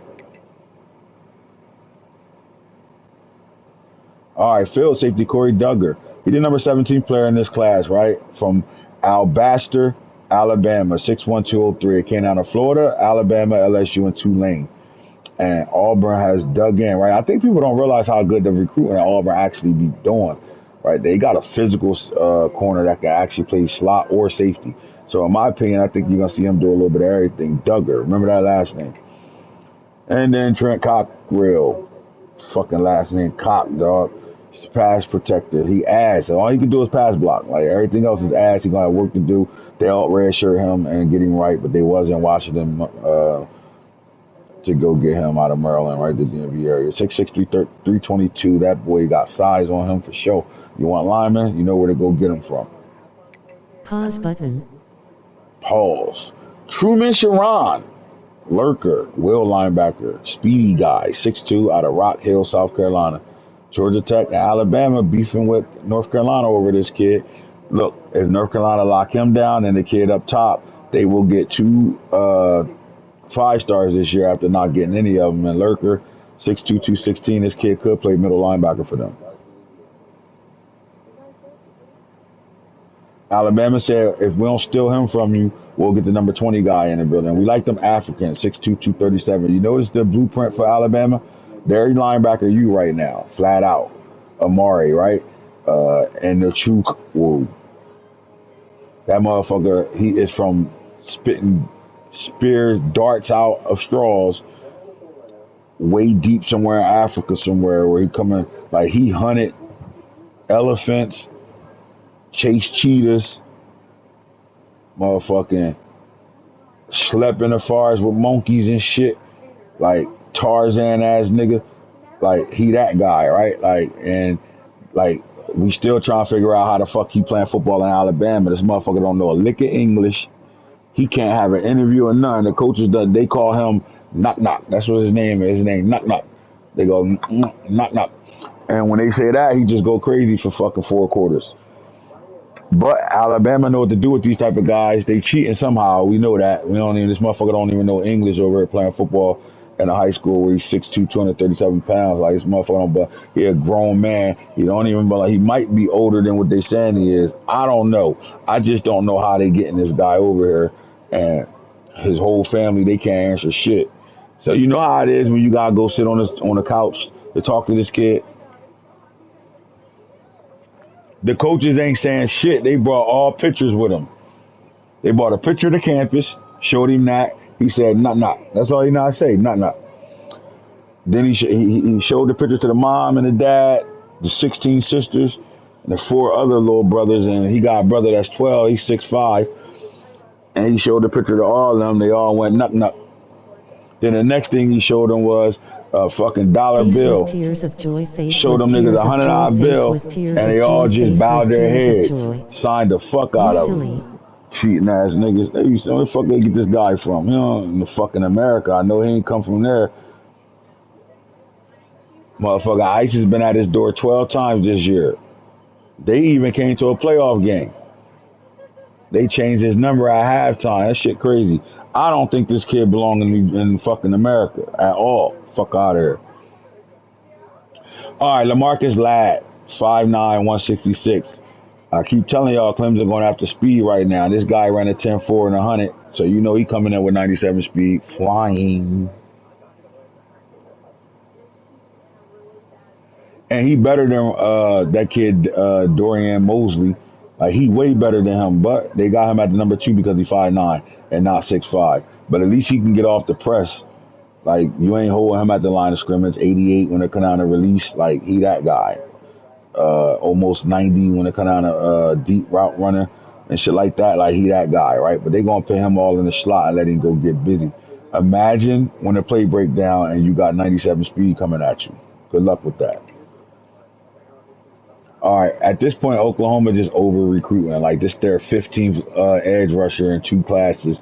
Lewis Viz Cano, 6'3", 250 pounds. They like, look, we like what 88 out the Jake doing right now. We know he was supposed to go to Colorado, he didn't. But we just want that type of move right now. So they go to Pasadena, Texas, and they go bring in this kid. And he's a guy that probably won't get a red shirt. Like I think they'll play him this year. Same thing with Connor Adams. I think Connor Adams will. I think he'll get redshirted because they got young depth on their team right now. But he's fucking around coming and play. Don't let him come in elite. He come in elite, you're gonna see him 85 overall, well-rounded. That means he ain't like that pass rusher that Oklahoma got up there at like 18, 17 or something like that, where he only could pass block, can't run block for shit. This kid could do both. Is it safe to say Arizona owned California? Can we say that yet? Can we say that yet? The number 24 player, Melvin Bullock, Alabama, Texas A&M, and Florida State. Florida State just lost their coach, so I know they not in the mix no more. D tackle 6'1", 295 out of Germantown, Tennessee. Where the fuck is Tennessee at? Nowhere to be found. But Alabama and Texas A&M fighting their ass off for him, man. You know, Alabama already motherfucking had him on campus, and they already took him out, had him running around. You know how them visits be. Uh-huh. See, the problem with Melvin, though, is he like white girls. So you already know how they got his ass. I think he's gonna sign with them over Texas. Got more money than them, Texas A&M, but Alabama got more bunnies over there, right? Them bitches don't give a fuck. You play what? Football. His fucking brother hopped out the car. His brother is 5'6". He hopped out the car and said, "I'm the starting running back over here. You don't remember me?" And that bitch got right in the car and got right with him right away. 5'6". So you know Alabama gonna sign him. That motherfucker is in white girl heaven. Bullocks. Like, but you gotta pay attention to him because he probably gonna be the one that's gonna get in trouble and shit just by being around that crowd. Notre Dame goes and still fuck Notre Dame. Let's just talk about them for a second. You take another fucking player from me, keep slapping vidgets on. Stop going to my schedule, dog. Hiding your vidgets and shit. Fuck you. Took the quarterback. You don't need him. You got a freshman quarterback sitting there in training. You didn't need his ass. Took the quarterback. You took the receiver, 94 speed guy. I needed him. Then you about to take another receiver right out of Colorado. Like, it don't even make sense that niggas can go right into Colorado and take all my players, and I'm from the state of Colorado and I don't got no pipelines there. Ain't that some shit? They do got a good right tackle though, 6'4", 295, agile. They did beat Ohio State, Texas A&M out for him. Do we play right away? Who knows? Chuck, like, come on, Max. This your third player who got the fucking last name of Koch, anywhere in that, man, fuck that. 27 right tackle, Zachary Coolidge. 6'7", 292. This nigga got 96 strength. I've been giving Clemson gyms all week. 97 speed receiver, a nigga that can go both ways, who run a fucking 4.3. Then you looking at 97 strength coming out of high school. Now, we do know steroids is a thing in Baltimore. We know that. But nobody caught him yet. So I'm going to say this motherfucker might come in at 85 overall, 97 fucking strength. He might start day one. And you know he be boosting because look who's second on the motherfucking list, Oklahoma. You know, if Oklahoma going after him, he knows something. Flat out. This nigga is a booster.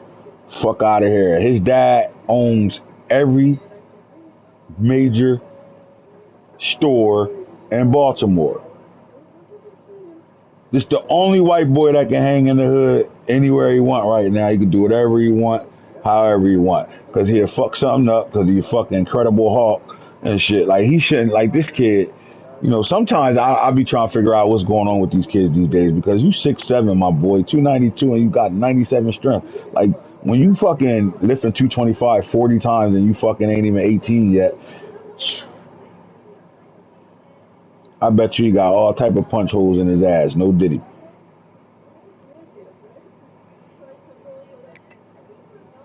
All right. Now, Notre Dame did a good job here with Lurker, 6 foot, 210 pounds. We know he's going to put on some weight playing middle linebacker, right? We all know that, right?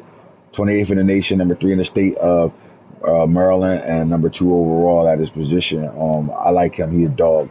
He did beat Clemson and North Carolina, Ohio State out for this kid. That's a big win right there. Like, they need. All right. Let's get real for a second.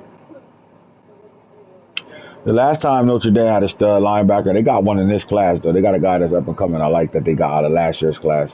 But, like, this kid, I'm trying to be nice how I say this. Just remember Manti Te'o. Be careful. That's all I'm going to say. All right. Deion Smith, 6'3", 299, power rusher, Caddy, Texas. They stayed in the state. He a dog. He got strength, too, like a motherfucker. As, again, Oklahoma lost that battle. Texas finally got a guy to stay home and say, nah, we ain't going nowhere else. Wide receiver James Stingley. He might be ass, right? Because, one, he from Arkansas. There's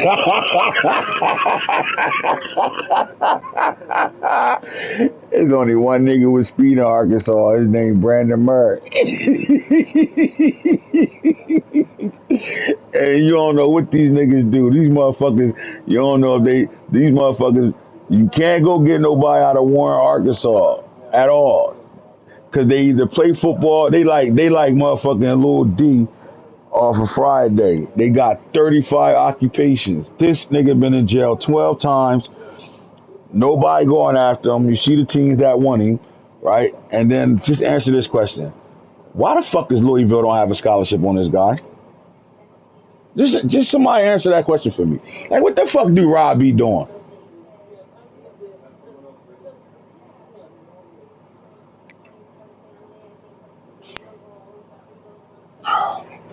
These motherfuckers, yo. All right, so somebody need to investigate Alabama, all right? I just think y'all need to investigate them, right? Because to me, I don't know how they doing it right now. Like, they don't even give a fuck. Like, they got 5 5-stars already verbally committed, right? They going after a couple of more, and they don't give a fuck. They might even close this high school class out with 7 fucking players. They don't give a fuck. Saban left them and then came back and coached them after doing all that political shit he was doing and figuring out shit, but then come back to them. But he left them because he didn't like the NIL process and all that shit, and that's all he doing is spending money, right? And then they want fucking going in the portal and they doing some Dion shit. Like, you know, he be doing them Affleck commercials with Dion, and you know Dion run his fucking mouth too much, so he gave him the sauce, and Saban was like, fuck it, I'm going back to Alabama to help coach the defense, right? And now I know what to do in the portal is over with right now. So they're going to bring top fucking recruits in out of high school every year and then go murder the portal. This kid will be a red shirt and he'll be sitting on that roster, chilling and developing. And when it's his time to go, he's going to go first round. It's that simple. And then we're in Colorado with Speedster, Jacquees Fine, whose name will change if we get him. But we only got a 2-tier pipeline in it, and we're in a battle with the skip and go again, Notre Dame. Now, he is on a Week 10 visit. Is that going to be enough to stop him from going to that Week 12 visit? Like, the fact that he can come right into Colorado and make me go in a battle for a nigga that I should have already closed up tells you everything you need to know about Colorado and their recruitment.